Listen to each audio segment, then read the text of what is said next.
জ্বালানি মন্ত্রীরা যখন গণমাধ্যমে কথা বলেন তখন মনে হয় বাংলাদেশে আল্লাহর রহমতে কোনো সংকট নাই। পাম্পগুলো কেন পর্যাপ্ত পরিমাণ তেল পায় না? ব্রাহ্মণবাড়িয়া 2 আসন থেকে নির্বাচিত মাননীয় সদস্য রুমিন ফারহানা। ধন্যবাদ। মাননীয় স্পিকার, আপনাকে অসংখ্য ধন্যবাদ। মাননীয় স্পিকার, কাদম্বরী মরিয়া প্রমাণ করিল যে কাদম্বরী মরে নাই। আমাদের তেলের দাম শেষমেশ বৃদ্ধি হইল মাননীয় স্পিকার, কিন্তু তার আগে আমরা দেখলাম কয়েক কিলোমিটার জুড়ে লম্বা লাইন। আমরা দেখলাম মাঝরাত পর্যন্ত ড্রাইভাররা দাঁড়িয়ে আছে, তারা তেল পাচ্ছে না, কিন্তু সরকারের সেই ব্যাপারে কোনো হেলদোল নাই।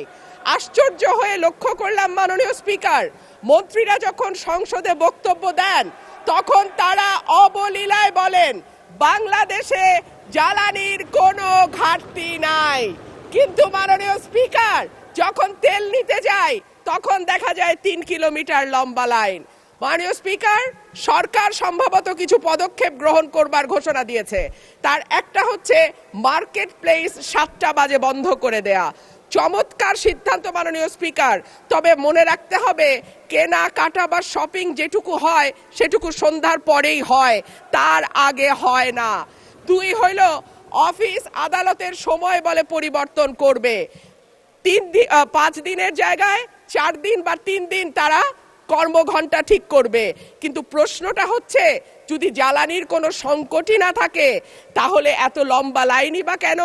দামই বা বাড়াইতে হয় কেন? অফিস কর্মসূচি সময় পরিবর্তন করতে হয় কেন? এই প্রশ্নগুলো তো ওঠে মাননীয় স্পিকার। মাননীয় স্পিকার, আপনার মাধ্যমে এই সংসদের কাছে আমি জানতে চাই, জ্বালানি মন্ত্রীরা যখন গণমাধ্যমে কথা বলেন তখন মনে হয় বাংলাদেশে আল্লাহর রহমতে কোনো সংকট নাই।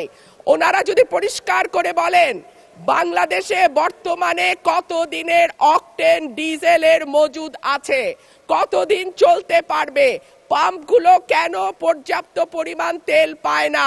ধন্যবাদ মাননীয় সদস্য।